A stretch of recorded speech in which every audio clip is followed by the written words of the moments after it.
আসসালামু আলাইকুম। সাবেক প্রধানমন্ত্রী শেখ হাসিনার বিষয়ে সরকারের পক্ষ থেকে প্রধানমন্ত্রী তথ্য ও সম্প্রচার বিষয়ক উপদেষ্টা ডাক্তার জাহিদুর রহমান খুব গুরুত্বপূর্ণ একটি মন্তব্য করেছেন। তিনি বলেছেন যে জুলাই গণ অভ্যুত্থানে ক্ষমতাচ্যুত হয়ে ভারতে চলে যাওয়া শেখ হাসিনা দেশে ফিরলে তাকে কোনো এক্সট্রা জুডিশিয়াল কিছু করব না। কেন তিনি এই মন্তব্যটি করতে গেলেন, আর এই মন্তব্যটি আসলে কতটা গ্রহণযোগ্য বাস্তবতার নিরিখে? এক্সট্রা জুডিশিয়ালের প্রশ্ন কেন আসছে?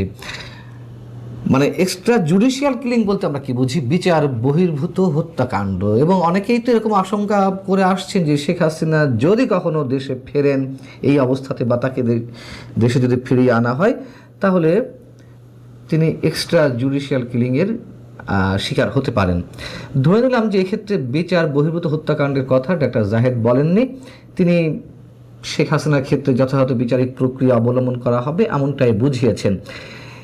কিন্তু প্রশ্ন হচ্ছে, যে প্রক্রিয়ায় শেখ হাসিনা সহ জুলাই হত্যাকাণ্ড বিষয়ে যেই ধরনের মামলা হয়েছে, তাতে যারা আসামি, যাদের বিচারিক প্রক্রিয়া কোনোটির ক্ষেত্রে সম্পন্ন হয়েছে ট্রাইব্যুনালের দিক থেকে, অন্তত সেই বিচারিক প্রক্রিয়াগুলো কি সঠিক প্রক্রিয়ার মাধ্যমে এগোচ্ছে? এর মধ্যে তো দেশে বিদেশে এই বিচারিক প্রক্রিয়া নিয়ে নানান ধরনের প্রশ্ন উঠেছে। মিস্টার জাহিদ বলছেন, শেখ হাসিনাকে আমরা ক্ষমতা থেকে হটাতে চেয়েছি কারণ তিনি ইনসাফ করেননি। একটু মন দিয়ে খেয়াল করব আমরা, পরবর্তীতে যে বাংলাদেশ তৈরি হয়েছে তার প্রধান উদ্দেশ্য হচ্ছে ইনসাফ থাকবে, এমনকি শত্রুর প্রতি ইনসাফ থাকবে, শেখ হাসিনার প্রতিও আমাদের ইনসাফ থাকবে। এসবের প্রত্যেকটি শব্দ এক একটা বাজে শব্দ, কথাগুলো একেবারে বাজে কথা। বছরের পর বছর অসংখ্য মানুষ যে কারাগারে রয়েছেন, জামিন কেন মেলে না? মামলা বাণিজ্য হচ্ছে, এগুলো সরকার জানে না? যাকে তাকে হত্যা মামলায় জড়ানো হচ্ছে, এখনো হচ্ছে, এগুলো সরকার জানে না? এগুলো ইনসাফ? এই যে শেখ হাসিনার বিচারের কথাই যদি আমরা সুনির্দিষ্টভাবে ধরি, সেই বিচারিক প্রক্রিয়া কেন আন্তর্জাতিক অপরাধ ট্রাইব্যুনাল আইসিটিতে করতে হবে? ডক্টর ইউনূস এটি করেছিলেন প্রচণ্ড একটা প্রতিহিংসার জায়গা থেকে, বা সেখানে তিনি নিতে বাধ্য হয়েছিলেন স্বাধীনতা বিরোধী শক্তির চাপে। আমরা নিশ্চিত এই বিষয়ে, কারণ ওই ট্রাইব্যুনালে যুদ্ধাপরাধীদের বিচার সংগঠিত হয়েছে, তাই শেখ হাসিনাকেও ওই ট্রাইব্যুনালের বিচার করতে হবে। এটি অনেক পুরনো কথা, আবারও প্রসঙ্গক্রমে আনতে হচ্ছে যে জুলাই অভ্যুত্থানে যেই হত্যাকাণ্ডগুলো সংঘটিত হয়েছে, যে মানবতা বিরোধী অপরাধের কথা বলা হচ্ছে, সব যদি ধরে নিই যে এগুলো সংঘটিত হয়েছে, এগুলো কি দুটি রাষ্ট্রের মধ্যে সংঘটিত কোনো যুদ্ধ যে আন্তর্জাতিক যুদ্ধাপরাধ ট্রাইব্যুনালে এগুলো বিচার করতে হবে? দ্রুত গতিতে যদি বিচার করতে হয় তাহলে স্পেশাল ট্রাইব্যুনাল গঠন করা যেত। অতএব আমরা নিশ্চিত যে একটা স্পর্শকাতর জায়গাকে কেন্দ্র করে, প্রচণ্ড একটা প্রতিহিংসার জায়গা থেকে এই আইসিটিতে, এই ট্রাইব্যুনালে এই বিচারিক প্রক্রিয়াগুলো সংঘটিত হচ্ছে। তথ্য উপদেষ্টা আরও বলেছেন যে শেখ হাসিনার বিচার হয়েছে, ওনাকে ডিফেন্ড করতে আবার দেওয়া হবে। তার মৃত্যুদণ্ডাদেশ থেকে যদি তিনি মুক্তি পান, টেকনিক্যালি বলছি, সেটি আমরা মানব, আর যদি না হয় সেটি কার্যকর হবে। এটাই হচ্ছে ইনসাফ, কারণ মৃত্যুদণ্ড হওয়াও কিন্তু ইনসাফ। মুখে ভালো ভালো কথা আমরা শুনতে যাচ্ছি অহরহ, অসংখ্য মানুষের মুখ থেকে।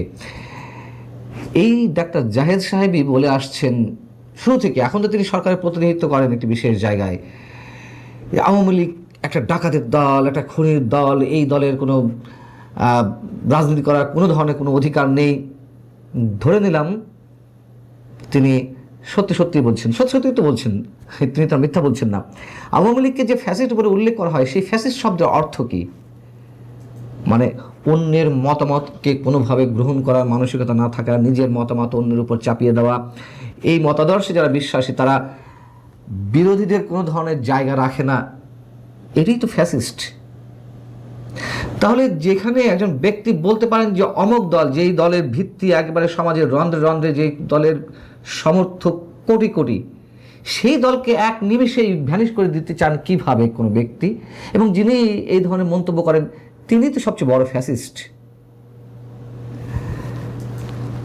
সাংবাদিকদের বিরুদ্ধে যে হত্যা মামলা করা হয়েছে সেগুলো নিয়ে অনেক কথা হয়েছে, এবং আমরা দেখলাম যে প্রধানমন্ত্রী সম্পাদক পরিষদের নেতাদের বলেছিলেন যে যারা আটক আছেন সাংবাদিক হিসেবে তাদের, মানে সাংবাদিকদের মধ্যে যারা আটক আছেন তাদের একটি তালিকা দিন। তালিকা দেওয়া হয়েছে, সেই তালিকায় নিশ্চয়ই ফারজানা রূপা, শাকিল আহমেদ, মোজাম্মেল বাবুদের নাম আছে। তো এই হত্যাকাণ্ডগুলো আইসিটিতে চলছে, মানে বিচারিক প্রক্রিয়া। যখন সাংবাদিকদের মুক্তির দাবিটি জোরালো হয়ে উঠছে তখন আমরা কি দেখলাম, এই সরকারের আমলেই, এটা ডক্টর ইউনূস সরকারের সময় বলছিলাম, এই সরকারের আমলেই 2013 সালে সংঘটিত শাপলা চত্বর হত্যাকাণ্ডের যে মামলা, সেই মামলায় তাদেরকে জড়ানোর চেষ্টা করা হচ্ছে, এবং সাংবাদিক মোজাম্মেল বাবু এবং ফারজানা রূপা সমীকরণ নামের একটি অনুষ্ঠানের মাধ্যমে এই হত্যাকাণ্ডের সঙ্গে যে জড়িত ছিলেন বা তাদের পরিকল্পনা ছিল তেমনটি মনে করা হচ্ছে। কে মনে করছেন?